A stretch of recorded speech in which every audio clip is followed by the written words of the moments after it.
করতে চলেছি। আমার সঙ্গে যেমন থাকে আমার প্রিয় ছোট্ট বোন তনুশ্রী, তেমনি আজও আছে।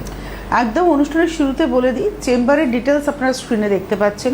কারণ এই টিভিতে আপনারা হয়তো ইনস্ট্যান্ট কোনো কিছু ডিসিশন নেবেন, তার জন্য ফোন করতে পারেন, কিন্তু জীবনের গুরুত্বপূর্ণ যে সিদ্ধান্ত, সেই সিদ্ধান্ত গ্রহণ এবং জীবনটাকে এগিয়ে নিয়ে যাওয়া, এর জন্য কিন্তু চেম্বারে আসতে হবে, সামনাসামনি কথা বলতে হবে এবং প্রয়োজনীয় প্রতিকার প্রতিবিধান করতে হবে।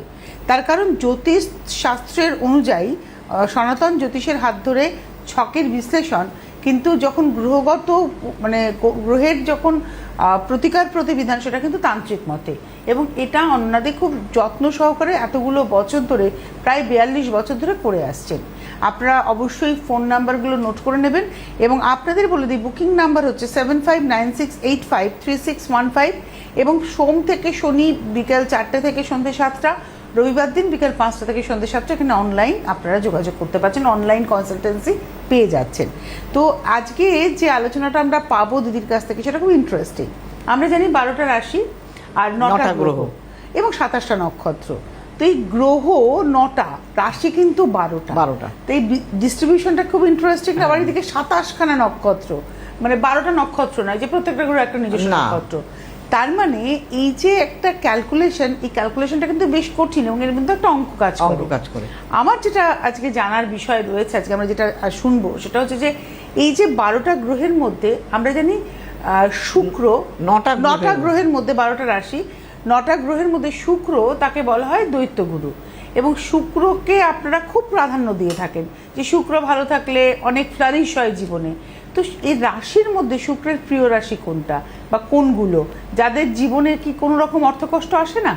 না, যাদের কি না শুক্র কিসের গ্রহ? শুক্র হলো আমাদের বৈভব, শারীরিক, গাইনি, তারপরে তোমার মানে প্রাচুর্য যাকে বলে এক কথায়, হ্যাঁ, অর্থের ফোয়ারা চলে তাদের মধ্যে। এবং যাদের শুক্র ভালো থাকে না, তাদের দেখবে সবসময় তাদের মধ্যে একটা মানে ভালো ভালো জিনিস কেনার প্রবণতা থাকে, শৌখিনতা থাকে, এইগুলো গ্ল্যামার থাকে শরীরের মধ্যে। 10 জনের মধ্যেও সেই মেয়েটার গায়ের রং কালো হলেও তার দিকে একবার করে লোক তাকাবে, কারণ তার মধ্যে সে শুক্র তার মধ্যে বিরাজমান। অথচ একটা ফর্সা সুন্দর ফর্সা গায়ের রং, তার দিকে কেউ ফিরেও তাকাচ্ছে না, কারণ এটা শুক্র দিয়ে থাকে। কাজেই সেই শুক্রের প্রিয় 2 রাশি হলো বৃষ রাশি আর তুলা রাশি। আচ্ছা, হ্যাঁ, বৃষ রাশির গ্রহ হলো কে? শুক্র। আর সেই শুক্র যদি ভালো থাকে, তাদের কখনো মানে না চাইতেই তারা অর্থ পেয়ে যাবে। কিরকম ভাবে? হয়তো অনেকে বলবে কিভাবে পেয়ে যাবে না চাইতে, আবার অর্থ কি করে পাওয়া যায়? দেখো, আমার একটা হয়তো গাড়ি কেনার ইচ্ছে আছে, হ্যাঁ, আমি কিনতে পারছি না, মাথায় আছে যদি কোনো দিন কিনতে পারি কিনবো, বা আমি একটা বাড়ি কোনো দিন কিনতে পারি বা কিনবো, বা যে কোনো জিনিস। দেখো, একটা মানুষ হয়তো একটা অভাবে পড়ে গাড়ি বিক্রি করে দিচ্ছে বা বাড়ি বিক্রি করে দিচ্ছে, তখন কাউকে না বলে তাকেই বলা হলো যে আপনি কি আমার এই বাড়িটা নেবেন? হ্যাঁ, সে তাকে কম দামে দিয়ে দিল, হয়ে গেল। তার কিন্তু কেনার ইচ্ছে ছিল না, সময় নেই, টাকাও সেরকম ছিল না, কিন্তু সে পেয়ে গেল। কিন্তু যে খুঁজছে সে পাচ্ছে না, আর তার কাছে টাকাও আছে, সে ভাবছে যদি একটু কম দামে পাওয়া যায়, কিন্তু পেয়ে গেল।